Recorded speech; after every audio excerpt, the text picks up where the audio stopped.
అందరికీ నమస్కారం. నిన్నటి రోజున చిత్తూరు జిల్లాలో చంద్రబాబు నాయుడు గారు మాట్లాడుతూ వైఎస్ఆర్ కాంగ్రెస్ పార్టీ వారికి ఏవైనా కానీ పనులు చేస్తే పాముకు పాలు పోసినట్లే అని చెప్పేసి కూడా కామెంట్ చేయడం జరిగింది. దాన్ని మేము ఖండిస్తున్నాం కూడా. ఒక ముఖ్యమంత్రి హోదాలో ఉంటూ మరీ ముఖ్యంగా కూడా 42 సంవత్సరాల అనుభవం అని చెప్పుకునే ముఖ్యమంత్రి 14 సంవత్సరాల 9 నెలలు ముఖ్యమంత్రిగా పనిచేసి ప్రతిపక్ష పార్టీ హోదాలో కూడా పనిచేసి ప్రతిపక్ష నాయకుడిగా పనిచేసి అంత సుదీర్ఘమైన అనుభవం కలిగిన వాడు ప్రజాస్వామ్య పద్ధతిలో ఎన్నిక కాబడి ముఖ్యమంత్రిగా రాజ్యాంగబద్ధంగా కూడా ప్రమాణ స్వీకారం చేసి అటువంటి మాట్లాడడం అతనికి తగదు, వ్యక్తిగతంగా కూడా తగదు. దీన్ని మేము ఖండిస్తూ వెంటనే కూడా ఉపసంహరించుకోవాలని చెప్పేసి కూడా మేము డిమాండ్ కూడా చేస్తున్నాం. ఎందుకంటే ముఖ్యమంత్రిగా ఉన్నప్పుడు అందరికీ సమానంగా చూసుకోవాల్సిన అవసరం కూడా ఉంది. కానీ ముఖ్యమంత్రి కేవలం కొద్ది మంది కంటే నేను అడుగుతూ ఉన్నాను చంద్రబాబు నాయుడు గారిని, మీరు ముఖ్యమంత్రి మీ తెలుగుదేశం పార్టీను జనసేన భారతీయ జనతా పార్టీ వారికి మాత్రమే నీకు ముఖ్యమంత్రి, లేకపోతే మీకు ఓటు వేసిన వారికి మాత్రమే ముఖ్యమంత్రి, మిగతా ప్రజలకు మీరు ముఖ్యమంత్రి కాదా అని చెప్పి నేను అడుగుతూ ఉన్నాను. చాలామంది కూడా ముఖ్యమంత్రులు అయ్యారు ఈ భారతదేశంలోని, ఆంధ్రప్రదేశ్కే కాదు. ఏ ముఖ్యమంత్రి కూడా ఇట్లా మాట్లాడలేదు. ఈయన చంద్రబాబు నాయుడు గారు మాత్రమే ఇటువంటి మాట్లాడారు. ఇదే జగన్మోహన్ రెడ్డి గారు ముఖ్యమంత్రిగా అయినప్పుడు కూడా వెంటనే కూడా సంక్షేమ కార్యక్రమాలు అందిస్తూ ఒకే ఒక మాట చెప్పారు. అధికారులకు కూడా చాలా స్పష్టంగా అధికారికంగానే ముఖ్యమంత్రి హోదాలోనే ప్రతి సంక్షేమ కార్యక్రమం కానీ ఏది కానీ అందరినీ సమానంగా చూడండి.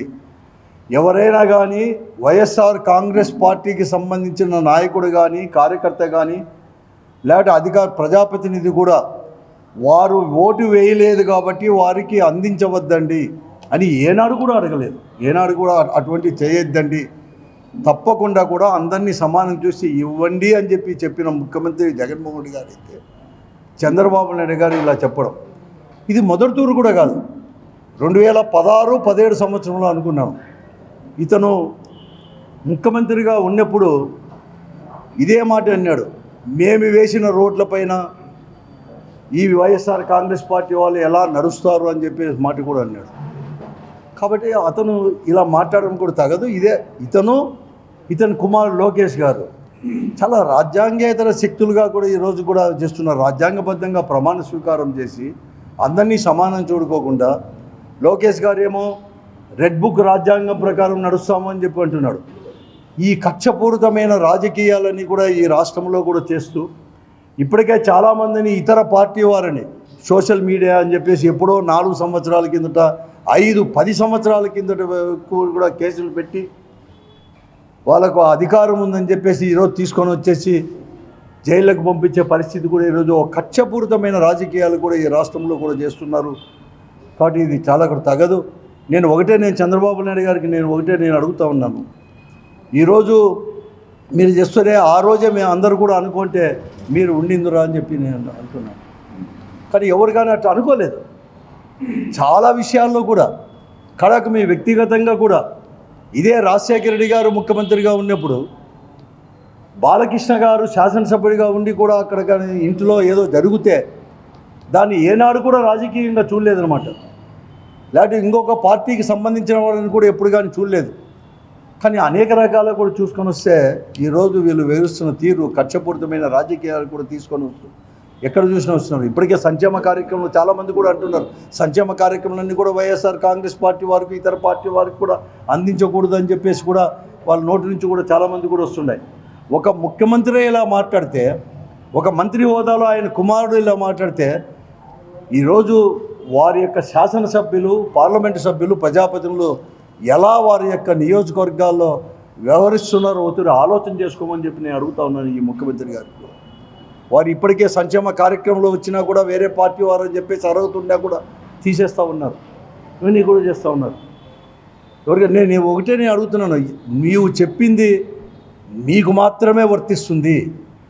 ఎందుకంటే చంద్రబాబు నాయుడు గారు మీరు మీ మామ ఒక్క మాట అన్నాడు ఆ రోజు, చంద్రబాబు నాయుడు గారు ఎక్కడో ఉంటే తీసుకొని వచ్చేసి బిడ్డనిచ్చి పెళ్లి చేసేదే కాకుండా నా పైన కూడా పార్టీ ఆదేశిస్తే నిలబడతానని చెప్పిన చంద్రబాబు నాయుడు గారికి ముఖ్యమంత్రి అయిన తర్వాత మళ్ళీ కూడా ఆ పార్టీలో చేర్చుకొని తెలుగుదేశం పార్టీలో చేర్చుకొని తెలుగుదేశం పార్టీ ప్రధాన కార్యదర్శికి ఇచ్చేదే కాకుండా మంత్రిగా చేస్తే అతని నుంచి ఎలా కూడా చీఫ్ మినిస్టర్ పోస్ట్ కూడా ఎలా తీసుకున్నానని చెప్పి ఆ రోజు కామెంట్ చేశాడు ఎన్టీ రామారావు గారు చంద్రబాబు నాయుడు గారికి. పాముకు పాలు పోసినట్లే నీ అటువంటి వాళ్ళ దగ్గర తీసుకున్నాను కాబట్టి అని చెప్పేసి ఆ రోజు అన్నాడు. అది నీకు వర్తిస్తుంది తప్ప ఈరోజు కాదు. అది ఏమన్నా మతికి వచ్చి ఏమన్నా మాట్లాడినావా చంద్రబాబు నాయుడు? కాబట్టి నేను వెంటనే అడుగుతున్నాను, వెంటనే ముఖ్యమంత్రి హోదాలో వెంటనే కూడా విత్డ్రా చేసుకోండి. Or otherwise you are unfit to be the chief minister. వెంటనే కనుక విత్డ్రా చేసుకోకపోతే ఆ వర్డ్స్ నీవు ముఖ్యమంత్రి సీట్లో కూర్చోవడానికి అర్హత కూడా కోల్పోతావు అని చెప్పేసి కూడా హెచ్చరిస్తూ వెంటనే కూడా విత్డ్రా చేసుకోవాలని చెప్పి ఒకటే అయిపోయింది. రెండోది కూడా మళ్ళీ మేము చేస్తాము అని చెప్పేసి లోకేష్ గారే చెప్తా ఉన్నారు. రెడ్ బుక్ అనేది ఉంటుంది. ఇప్పుడు రాజ్యాంగం నడుస్తున్నదే ముఖ్యమంత్రి గారు మాట తీరు కానీ, లోకేష్ గారు కానీ, హోంమంత్రి కానీ వాళ్ళ మాటలు మంత్రులంతా మాట్లాడేదాన్ని చూస్తూ ఉంటేనే అర్థమవుతుంది. అంబేద్కర్ గారు ఆధ్వర్యంలో రచించిన రాజ్యాంగం ప్రకారం కాదు, రెడ్ బుక్ రాజ్యాంగం ప్రకారం నడుస్తారని చెప్పేసి కూడా చెప్తాను.